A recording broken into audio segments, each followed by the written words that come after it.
Au nom du Père, du Fils et du Saint-Esprit. Amen. Mes bien chers frères et sœurs, très belle fête de la croix à vous toutes et tous. Il y a 40 jours, ça faisait 40 jours jeudi, puisque l'exaltation de la croix est le 14 septembre, mais on le solennise le dimanche suivant. Donc il y a près de 40 jours, nous avons contemplé la gloire du Christ sur le mont Tabor, lors de sa transfiguration. 40 jours plus tard, nous célébrons la gloire du Christ sur la croix. Et je dirais même encore mieux, la gloire de la croix. Cet instrument de supplice, cet instrument de mort qui est devenu, par le sacrifice du Christ, un instrument de victoire, un instrument de gloire, un instrument qui, comme on le dit, détruit la mort par le bois. La mort pensait avoir eu sa victoire en tuant le Christ sur la croix, sur le bois de la croix. Et c'est cette mort sur le bois de la croix qui a elle-même détruit la mort. Alors oui, la mort terrestre continuera à exister, mais comme s'il s'était servi de la croix comme d'un bélier pour détruire les portes d'un château, le Christ a détruit les portes de la mort. C'est-à-dire que nous pouvons atteindre la vie éternelle.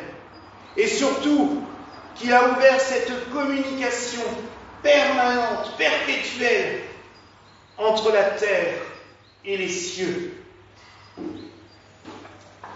La croix est présente dans notre monde, partout. Déjà, prenez un être humain, debout, bras tendus vers le ciel, c'est la croix. Comme le dit un de mes poètes préférés, Francis James, dans un texte qui a servi à une chanson de Brassens, par les 4 horizons qui crucifient le monde. Je vous salue Marie, la prière. Ces 4 horizons, ces 4 points cardinaux, le 4 réagit tout, et le 4 forme une croix sur la terre, comme si depuis le commencement du monde, la croix avait marqué définitivement l'humanité et toute la terre entière. Le rite de l'exaltation de la croix que nous venons de célébrer est un rite antique, heureusement conservé par les églises d'Orient, malheureusement trop souvent abandonné en Occident, alors même que nous avons des traces historiques de sa célébration. Je l'ai déjà raconté, mais la France a un lien tout particulier avec la croix du Christ. Parce qu'on a eu des rois et des reines qui s'étaient pris de passion pour les instruments de la passion du Christ, qui ont voulu tout faire pour les sauvegarder, pour les préserver, pour les faire vénérer, voire les faire adorer. Le plus connu, c'est Saint Louis, on en a parlé pour sa fête le mois dernier. C'est clair que lui a investi des sommes considérables, la fortune entière du pays, pour acheter les reliques, mais au moins elles ont été sauvegardées et on les a toujours dans le trésor de Notre-Dame. Mais avant lui, il y avait la reine Sainte-Radegonde, au temps mérovingien, qui, un jour, lassée des turpitudes de son mari, dont le sport favori était un jour de la tromper et le lendemain de lui taper dessus, voire même de la faire accuser de tous les maux de la terre pour pouvoir s'en débarrasser par la mort, mais ayant été prouvé qu'elle était innocente, elle a pu s'en sortir, et lasse de tout cela, elle a été le voir un jour en lui disant « Vous me permettrez de me retirer dans le monastère que j'ai fondé à Poitiers, et débrouillez-vous avec votre royaume. » Déjà, il faut préciser qu'elle avait été enlevée par son mari. C'était une prise de guerre. Commençait déjà bien le mariage, vous allez me dire, avec ça. Donc, elle se retire à Poitiers, et elle écrit à une amie à elle, on a les amis qu'on peut, l'impératrice de Constantinople, pour lui demander si, à tout hasard, elle pourrait lui envoyer une parcelle de la vraie croix qui est concernée là-bas. On envoie une grande délégation de prêtres orientaux qui arrivent en France jusqu'aux alentours de Poitiers, à Migné, Auxances. Ils ont un petit triptyque ouvragé avec dedans 2 grandes parcelles de la vraie croix. Ces prêtres arrivent avec leurs rites, leur liturgie, leurs chants. En parallèle, une délégation de Poitiers vient pour récupérer cette relique, pour l'accueillir. L'évêque de Poitiers, lui, n'est pas présent parce qu'il ne supportait pas que la reine ait pu prendre une décision sans lui en référer avant. Comme je l'ai dit cette semaine déjà, il y a toujours eu des évêques bizarres quand même. Donc c'est l'évêque de Tours qui vient pour recevoir les reliques. Et parmi tous les prêtres qui sont là, il y a un compositeur de renom qui a écrit des poésies magnifiques. Et il écrit un hymne pour l'accueil de cette relique. C'est celui que nous avons chanté juste avant, les étendards du roi s'avancent, le Vexilla Regis, œuvre de Venance Fortuna. Il a aussi composé la prose de la Pentecôte. Et il y a une interpénétration des rites. Les Occidentaux, ne sachant pas trop comment célébrer la croix, prennent dans la liturgie orientale qui se présente à eux, et on voit se mêler ces 2 liturgies pour composer la liturgie de la croix. Et c'est celle qui nous est encore proposée aujourd'hui. Avec la Sainte Croix, durant le rite de l'exaltation, nous avons béni les 4 horizons,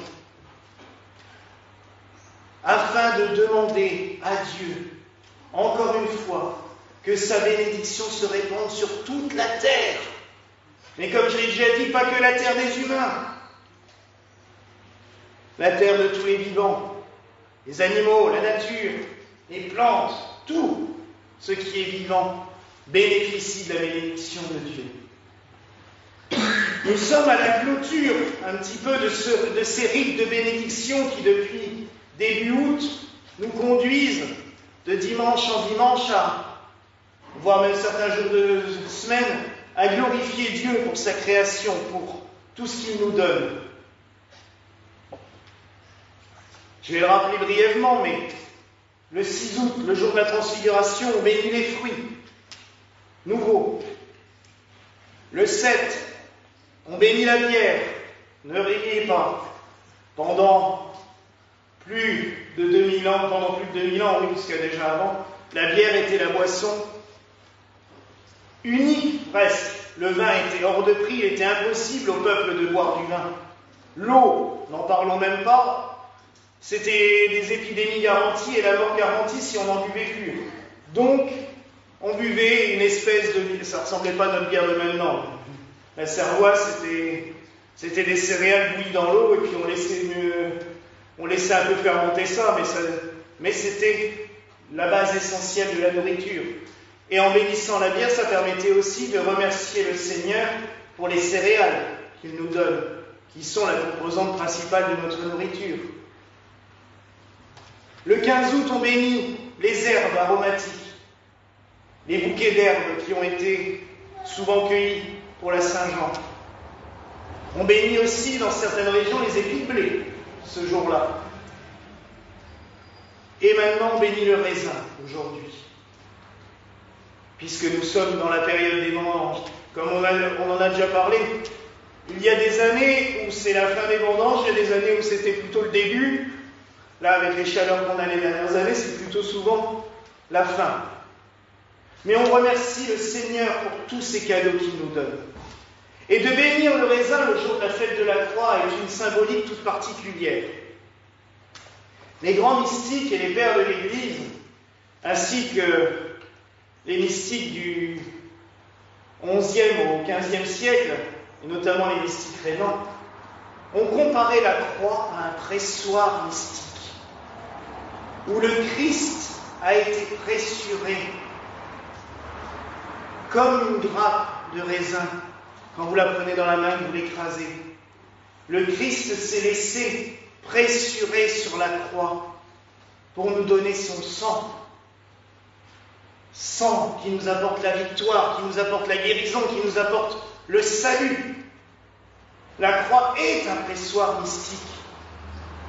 Et tout à l'heure, durant le canon de la messe, puisque les bénédictions des fruits, des aliments se célèbrent non pas hors du canon, mais pendant le canon de la messe, juste avant que le prêtre fasse la bénédiction cosmique sur les 4 horizons, notre frère lecteur bénira